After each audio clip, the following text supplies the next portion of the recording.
And now we're going to select it and we're going to work on the register command.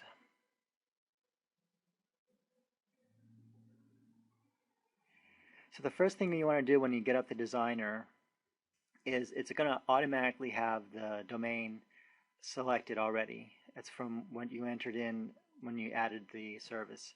So first of all, you just want to run the command to go to the domain because you want to look at what the site looks like. You just want to get a general idea of, has it changed from what it looks like in the link packet, and you just want to get a good idea of where it is you're going to be clicking to sign up. So first thing you notice about the site is that it's got pop-ups. Now, it just makes it a little more complicated, but in my experience, Magic Submitter does a pretty good job of handling it. So I won't even dismiss the pop-up. We'll just go into the paintbrush, and we're going to select the sign up link. And we'll select add link, click right there. So now we'll run the command again and see where we end up. And you see the yellow, it's highlighted the sign up link, so it's found it and it should be executing it right shortly.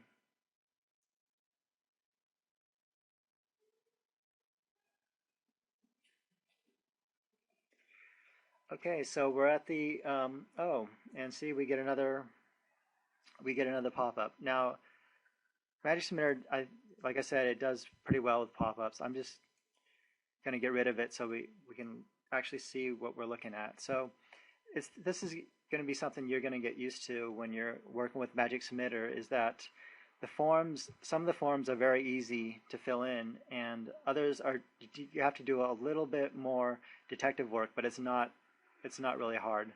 So we're going to go into the paintbrush and we're going to select the username form, and that's obviously where we're going to drop in our login. Now password, again, very straightforward. We just put our password. Confirm password is again the password. Email, very self-explanatory, is the email. And notice here the city is not required. It doesn't have an asterisk, so we're just going to leave that blank.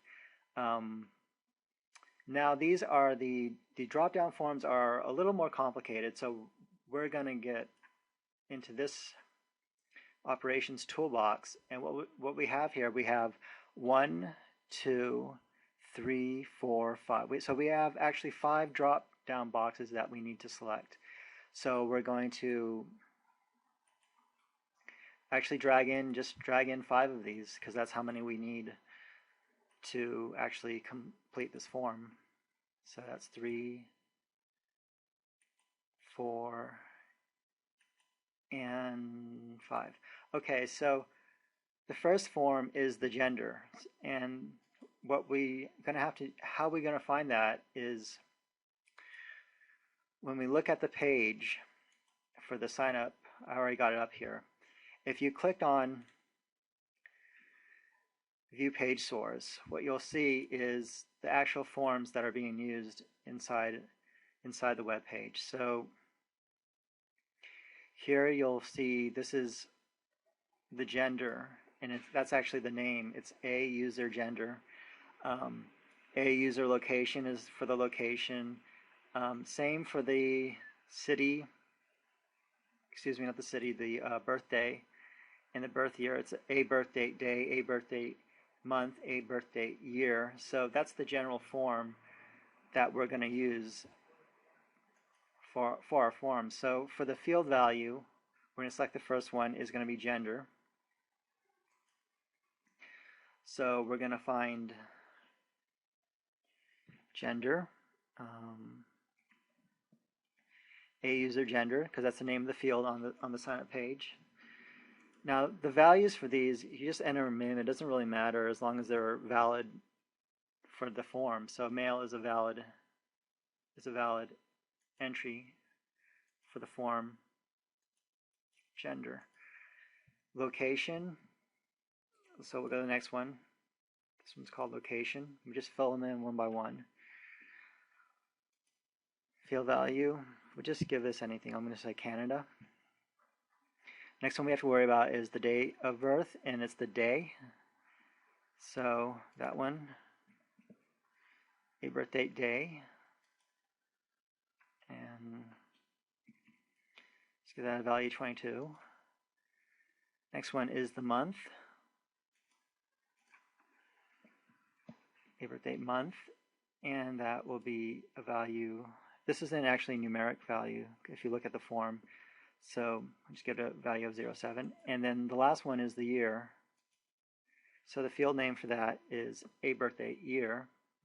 And we just enter in some random year. Now, all the forms, the drop-down forms are filled now. So now we just have to worry about the last two. So we'll go back into our paintbrush. We want to click this because we have to agree to the terms and conditions. So we'll just add checked.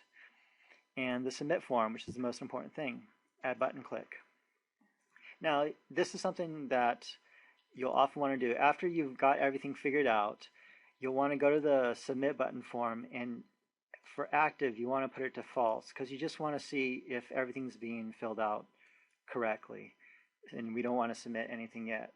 So right now, we're just going to go through a test run and see if everything's filled out.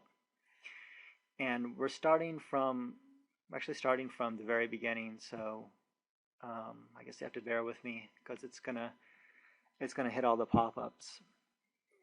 But you'll see how it handles them in the run through.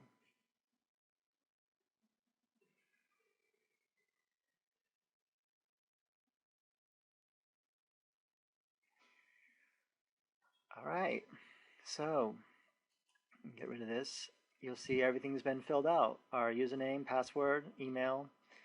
The forms have been dropped down and they've been selected, and the box has been checked. So the last thing we have to do is just click on this and make it true, and just go from there. And then we're all ready to go.